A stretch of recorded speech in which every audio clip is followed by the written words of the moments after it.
Sumainyo ang Panginoon. At sumaiyo rin. Ang mabuting balita ng Panginoon ayon kay San Lucas. Papuri sa iyo, Panginoon.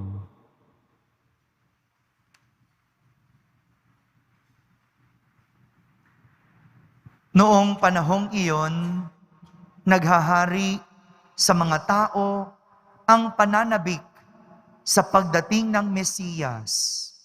At ang akala ng marami, si Juan ang kanilang hinihintay.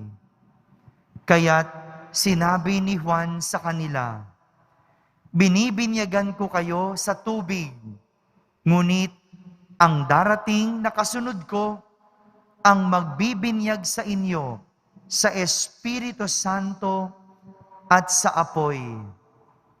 Siya'y makapangyarihan kaysa sa akin, at ni hindi ako karapat-dapat magkalag ng tali ng kanyang panyapak."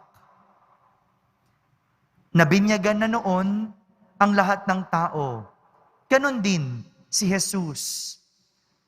Nang siya'y nananalangin, nabuksan ang langit at bumaba sa kanya ang Espiritu Santo sa anyong kalapati. At isang tinig mula sa langit ang nagsabi, "Ikaw ang minamahal kong anak, lubos kitang kinalulugdan." Mga kapatid, ang mabuting balita ng Panginoon. Pinupuri ka namin, Panginoong Hesukristo. Isang mapagpalang kapistahan po sa inyong lahat. Viva Poong Jesus Nazareno! Viva! Nakakapanibago. Nakakapanibago sapagkat sa unang pagkakataon, magdiriwang tayo ng kapistahan ng traslasyon na sarado ang simbahan. Nakakapanibago sapagkat kahit kailan hindi nawalan ng tao dito sa Quiapo. Kahit paggabi, andyan pa rin sila. Dahil ang simbahan natin bukas para sa lahat.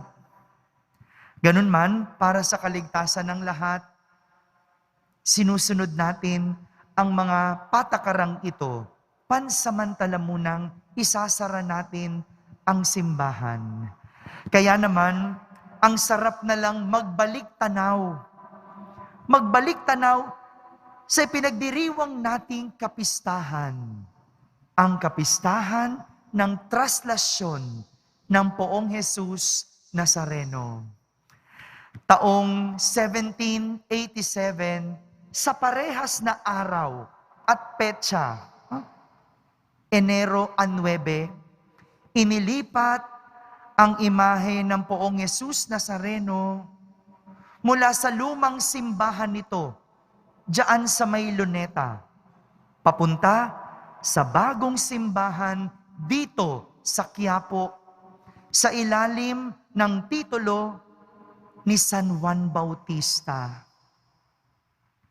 Dito nagsimula ang traslasyon, ang paglipat ng imahe mula sa lumang simbahan papunta sa bagong simbahan.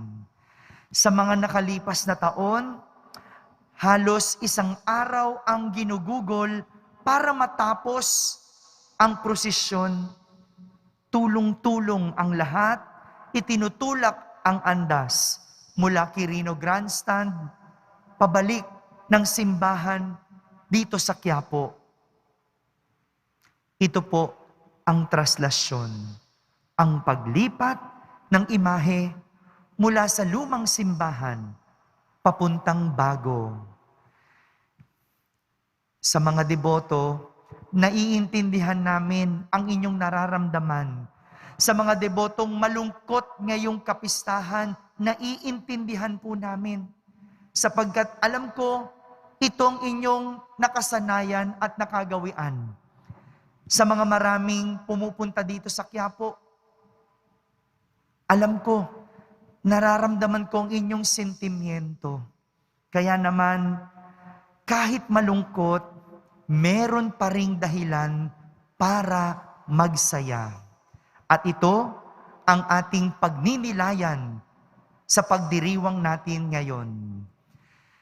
Kasabay ng ating kapistahan, ngayong linggong ito, ang buong simbahang Katolika ay nagdiriwang ng kapistahan ng pagbibinyag ng Panginoon.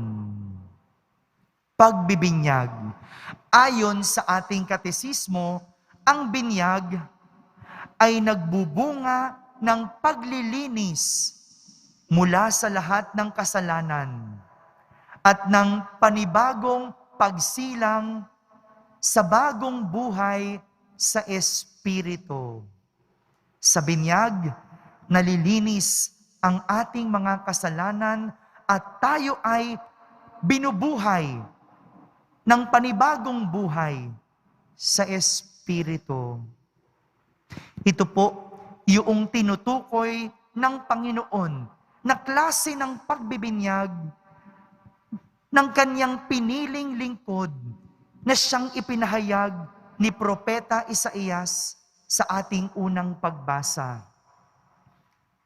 Sabi ni Propeta Isaías, ayon sa Panginoon, ang lingkod niya na itataas, pinili at kinalulugdan ay ibubuhos sa kanya ang Espiritu ng Panginoon.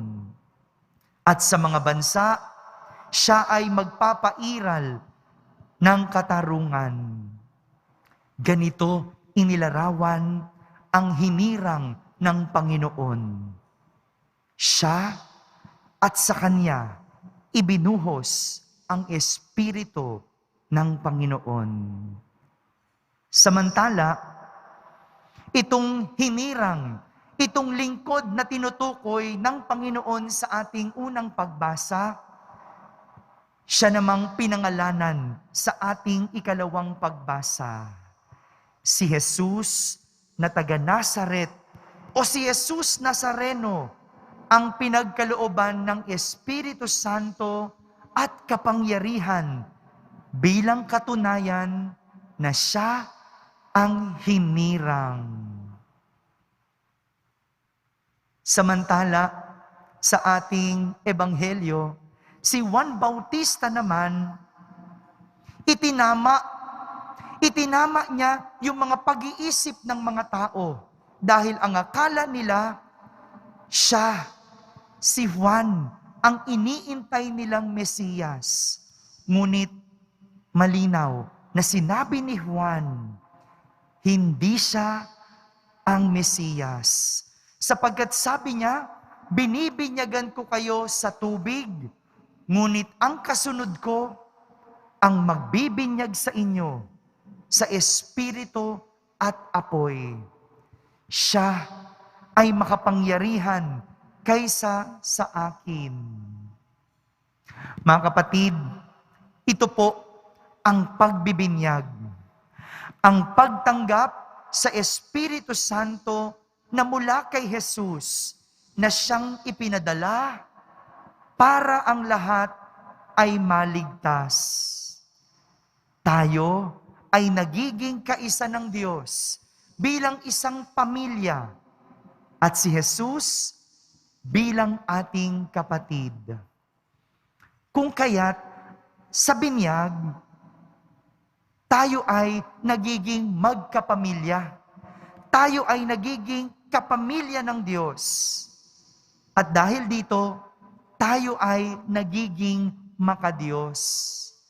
Ibig sabihin, nalilinis mula sa kasalanan ang taong bininyagan at umiiwas na maging makasalanan. Ganito po ang nagagawa ng binyag sa atin. Ang linisin tayo mula sa kasalanan. Ang ibangon tayo mula sa pagkalugmok at dalhin sa kaligtasan. Hindi ba? Parang traslasyon ang pagbibinyag. Parang traslasyon ang paglipat mula sa luma patungo sa bago. lumang buhay papunta sa bagong buhay. Pangalawang taon na po natin na magdiriwang ng kapistahan na walang prosesyon.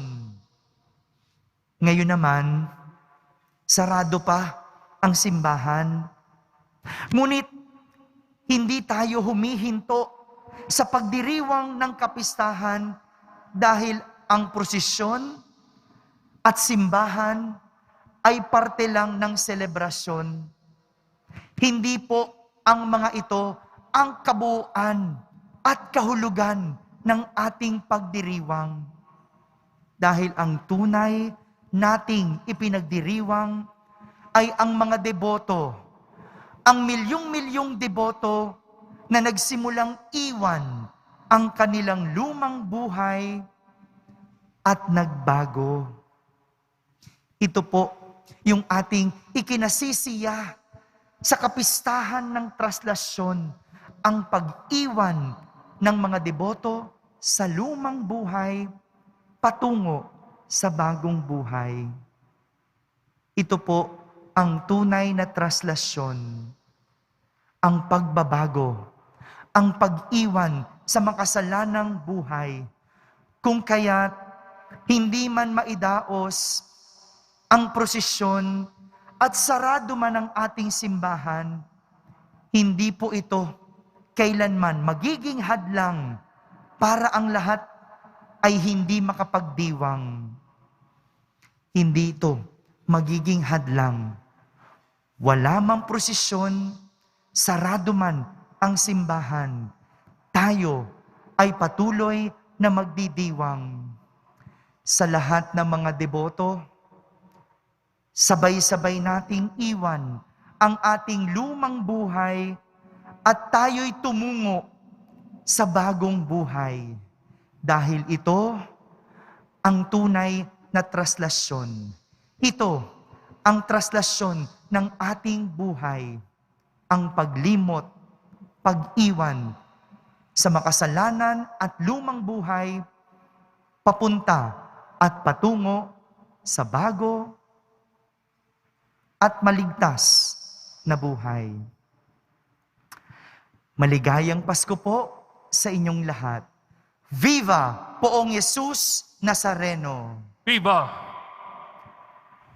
Sabay-sabay po nating ipahayag ang ating pananampalataya. Sumasampalataya ako Sa Diyos amang makapangyarihan sa lahat, na may gawa ng langit at lupa. Sumasampalataya ako kay Hesukristo, iisang anak ng Diyos, Panginoon nating lahat. Nagkatawang tao siya, lalang ng Espiritu Santo, ipinanganak ni Santa Mariang Birhen, pinagpakasakit ni Poncio Pilato, ipinako sa krus, namatay inilibing, nanaog sa kinaroroonan ng mga yumao, nang may 3 araw, nabuhay na maguli, umakyat sa langit, naluluklok sa kanan ng Diyos amang makapangyarihan sa lahat. Doon magmumulang paririto at huhukom sa mga nangabubuhay at nangamatay na tao. Sumasampalataya naman ako sa Diyos Espiritu Santo, sa banal na simbahang Katolika, sa kasamahan ng mga banal, sa kapatawaran ng mga kasalanan, sa pagkabuhay na maguli ng mga nangamatay na tao, at sa buhay na walang hanggan.